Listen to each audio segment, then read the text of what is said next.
To hear some people tell it, a salad isn't fully dressed unless it's topped off by the product that hails from a certain island chain.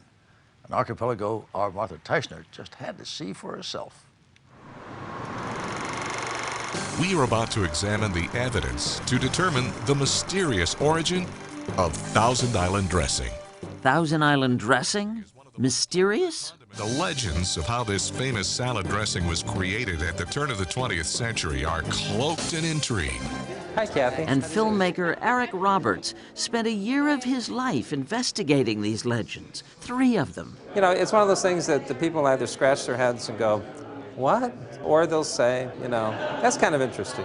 At the premiere, you could have popcorn. Yum, yum. Or Thousand Island dressing. It's good. Thousand Islands dressing is worldwide, and it started right here in the Thousand Islands. 1,864 islands, actually, in the St. Lawrence River between northern New York and Canada. On August 10th, It was here we came in search of truth in dressing.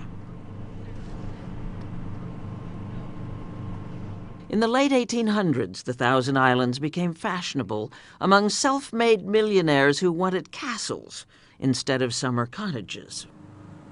Now the castle contains 122 rooms, 30 bathrooms, and 348 windows.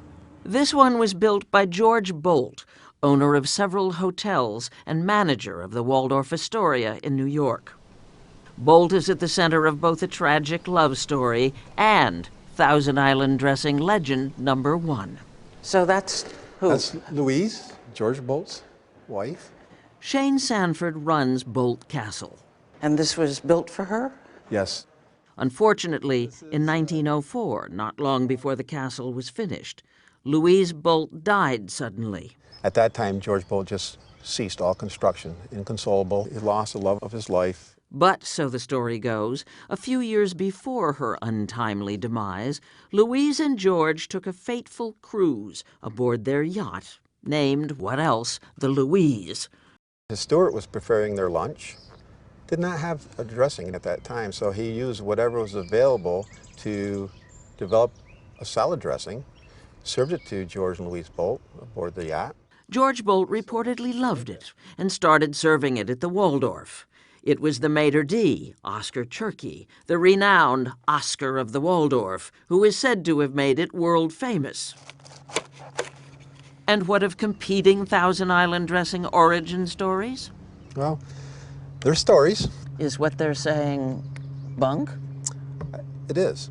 It is. It's the Bunk. bunk. I'm more polite. They're not right. Now for story number 2, which takes place in nearby Clayton, New York, where in 1973, Alan Benis bought an old hotel. In the safe, he says he found a list of ingredients. Took it out to the kitchen and said, "What's this look like?" And the cook said, "Looks like a recipe for Thousand Island dressing." And where's that recipe now? The paper disintegrated, but before it did, we naturally copied the recipe. Okay. Supposedly, this was the recipe Sophia Lalonde, the wife of a local fishing guide, made up around 1900. She gave it to the hotel at the request of one of her husband's fishing clients, May Irwin, a famous Broadway actress, best known for her hourglass figure and for the first ever screen kiss. Irwin wanted what she called Sophia's sauce on the menu, where it remains to this day. The secret ingredient is in the tomato base.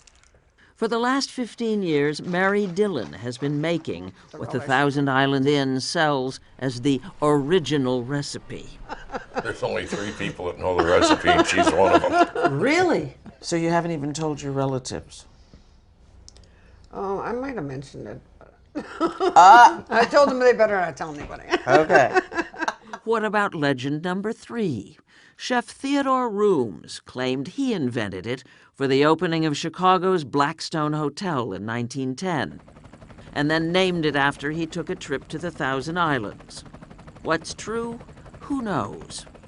This is what I always thought, that all those little lumps of pickle relish were supposed to be the Thousand Islands.